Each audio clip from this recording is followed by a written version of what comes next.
And we are lucky to have Nikki Schwab, political gossip columnist for the Washington Examiner, with us this morning because she went where Larry and I were not invited. Went to the... Not that I really am broken up about it. Yeah, I wouldn't have traded my weekend for anything. No, you probably wouldn't, would you? Nikki, you were at the parties. Tell me which ones you went to. I was at the parties, yes, indeed. Well, the question is, which ones didn't I go to? I was on my feet all weekend long. Starting out on Thursday night, Rock the Vote had a small party, which was mostly sort of Washingtonians at one of the clubs in DuPont Circle. Then on Friday, I was at David Bradley's house, the owner of The Atlantic. He always has a sort of small sort of gathering of, it's sort of usually more the political types, but he'll do cocktails for about an hour, and then he'll have a nice, like, sit-down dinner. Of course, I was running from party to party, so I didn't stay for dinner. I actually went over to the People Time Party, which was sort of the most, I would say they had the most celebrities. Yeah, a pretty glitzy affair, wasn't it? Yes, of the Friday night. So who all was there? Who did you see? You know, I think that the person that people were most chattering about was the actress. Her name is Jessica Parra, but you probably know her as Megan from Mad Men. So Mrs. Draper from Mad Men was there, wearing a very like 60s inspired outfit too, which was kind of funny.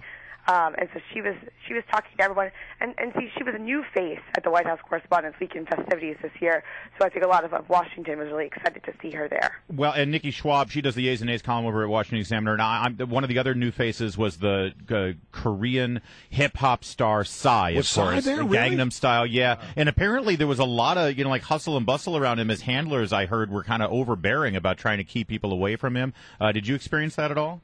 I actually didn't get to run into him because, the pre-parties are such a crush. But from what I understand, he smoked cigarettes, and so his handlers were making sure that people weren't getting pictures of him having a cigarette at the pre-party reception. Wow. Which I thought was kind of sort of a funny story. But what sort of other interesting thing about him is that no one had heard anything about him coming until Friday at 5:30 p.m. So after all the columns and stuff are filed for the week, CBS News drops this press release on everyone's lap, being like, "Oh, and by the way, Psy's coming." So we got sort of all the last minute sort of interesting people.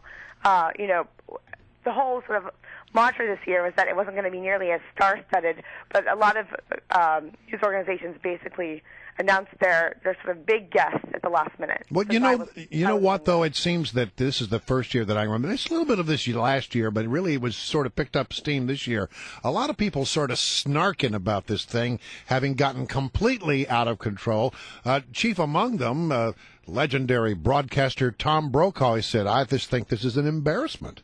Absolutely. I mean, his big line was that sort of like Lindsay Lohan, who came last year with Greta Van Susteren, sort of was the low point for him, for the White House Correspondents. He's like, once Lindsay Lohan has gotten invited and has attended and been there, it's over for him. Yeah, that's jumping the shark. Officially jumping the shark, yeah. It's jumped the shark, exactly. So. Well, did you hear any of that, Nikki? Were people sort of, I mean, I understand that they're doing this to raise scholarships for people, and it is a charity fundraiser, but that sort of gets lost in the mix. It ends up, I think, diminishing what the journalists are really supposed to be doing, which is speaking on behalf of the American people and holding our government accountable. Did you have any reporters sort of on the side sort of rolling their eyes at this whole thing? Oh, absolutely. But I think I hear that every year. I think the big sort of mini scandal that I reported on this year was the fact that the Creative Coalition and this PR firm out of LA were actually going to have a swag suite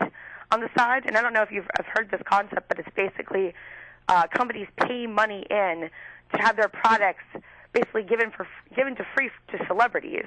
So then the celebrities can be posing with their certain brand of water or their certain jewelry or whatever. Yeah. But this was supposed to be used as a fundraiser for the Creative Coalition. But Ed Henry, the White House Correspondents Association, their attorney, they got so angry about it being sort of part of the weekend and sort of upping the ante on the whole Hollywood glitz and glamour thing and taking it away from sort of the journalists and the scholarship winners that Ed Henry was not happy. They even actually sent a cease and desist letter to the company that was supposed to throw this thing. I mean, it got a little crazy because this company had used the White House Correspondents Association name, White House Correspondents Dinner, and so legally the one route that they could take was sort of complain that they were using their name for something that really had nothing to do with the actual dinner or the scholarships. All right. So, Nikki, what was the best party? Just to boil it down, one word answer. MSNBC. Oh, look at that. And was Rachel Maddow tending bar? Yes, and it was the first time I actually got in line to get a drink from her. Yeah. Because usually, as a reporter, you're sort of stuck outside covering the red carpet to all hours of the night. But once they let us sort of slink inside, I headed over to get a drink from Rachel Maddow. She makes them strong, and she warns all the journalists who are there, just don't go and get 5 drinks from Rachel Maddow. All right, Nikki. You know what, Nikki Schwab, I want your day. If you ever need a +1 on these things, let me know. All right. All right. Oh, and by the way, see how you are. There you are. Weaseling your way right in again, aren't you? That's all right. You have no shame. Follow me on Twitter, Nikki, Larry O'Connor. But speaking of Rachel Maddow, let's let Conan O'Brien have the last word. President Obama and John Boehner are kind of like a blind date between Anderson Cooper and Rachel Maddow.